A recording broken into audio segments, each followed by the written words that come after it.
संबोधन बेहद अहम, अलग अलग पड़ाव, अलग अलग संदेश प्रधानमंत्री हमें। देशवासियों, आज मैं अपनी बात की शुरुआत एक वेद वाक्य के साथ करना चाहता हूं। कृतम में दक्षिणे हस्ते जयो में सव्य आहितः। इस बात को भारत के संदर्भ में देखें तो बहुत सीधा साधा अर्थ यही है, हमारे देश ने एक तरफ कर्तव्य का पालन किया तो दूसरी तरफ उसे बड़ी सफलता भी मिली। कल 21 अक्टूबर को भारत ने 1 बिलियन 100 करोड़ वैक्सीन डोज का कठिन लेकिन असाधारण लक्ष्य प्राप्त किया है। 1 बिलियन 100 करोड़ वैक्सीन डोज का कठिन लेकिन असाधारण लक्ष्य प्राप्त किया है। इस उपलब्धि के पीछे 130 करोड़ देशवासियों की कर्तव्य शक्ति लगी है। इसलिए ये सफलता भारत की सफलता है, हर देशवासी की सफलता है। मैं इसके लिए सभी देशवासियों को हृदय से बधाई देता हूं। साथियों, 100 करोड़ वैक्सीन डोज ये केवल एक आंकड़ा नहीं है, ये देश के सामर्थ्य का प्रतिबिंब है, इतिहास के नए अध्याय की रचना है।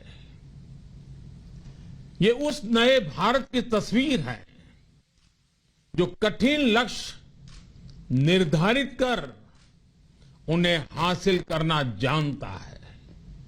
ये उस नए भारत की तस्वीर है जो अपने संकल्पों की सिद्धि के लिए परिश्रम की पराकाष्ठा करता है।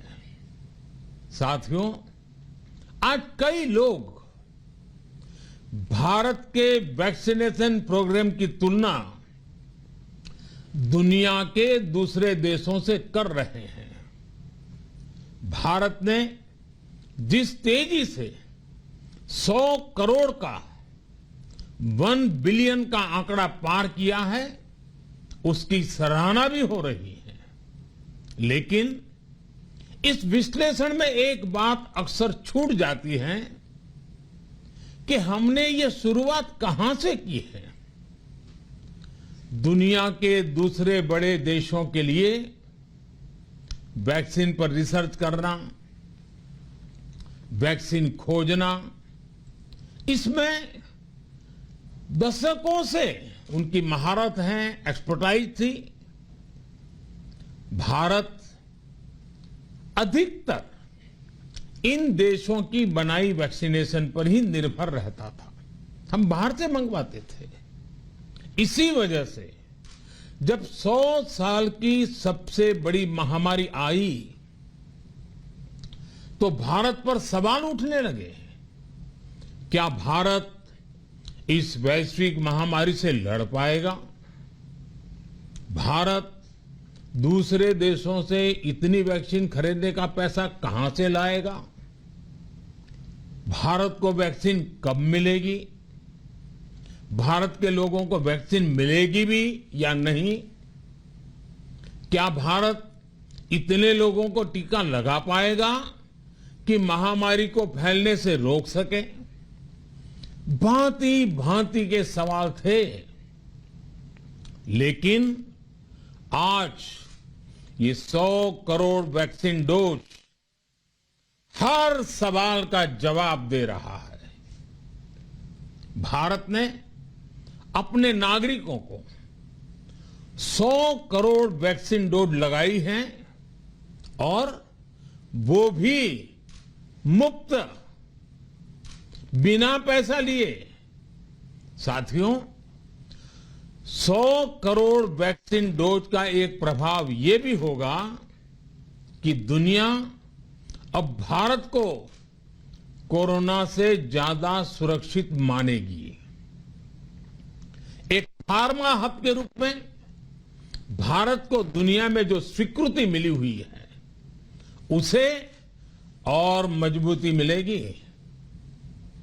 पूरा विश्व आज भारत की इस ताकत को देख रहा है, महसूस कर रहा है।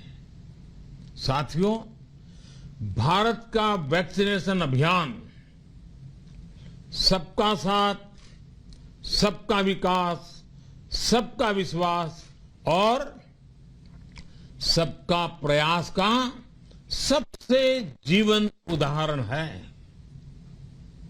कोरोना महामारी की शुरुआत में ये भी आशंकाएं व्यक्त की जा रही थी कि भारत जैसे लोकतंत्र में इस महामारी से लड़ना बहुत मुश्किल होगा।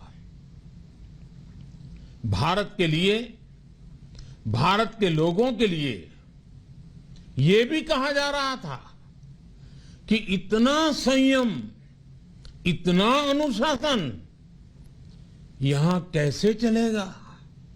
लेकिन हमारे लिए लोकतंत्र का मतलब है सबका साथ। सबको साथ लेकर देश ने सबको वैक्सीन, मुफ्त वैक्सीन का अभियान शुरू किया।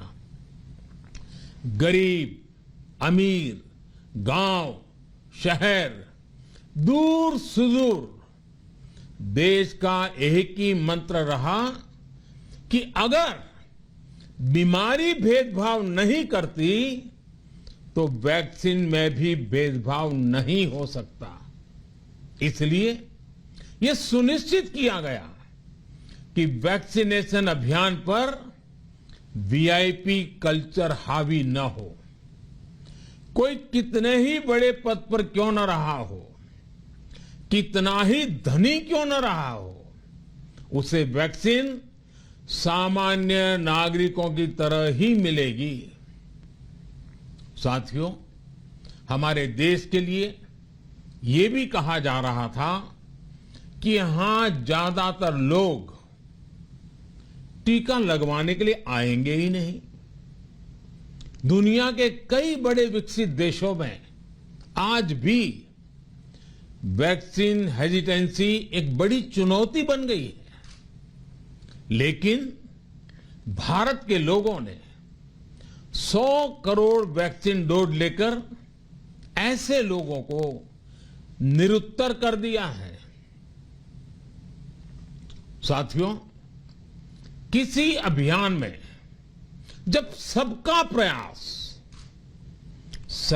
प्रयास जुड़ जाता है तो परिणाम अद्भुत ही होते हैं।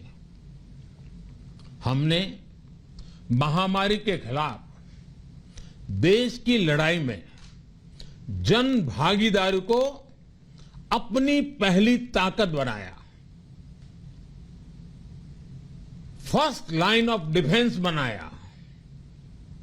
देश ने अपनी एकजुटता को ऊर्जा देने के लिए ताली, थाली बजाई, दिए जलाए।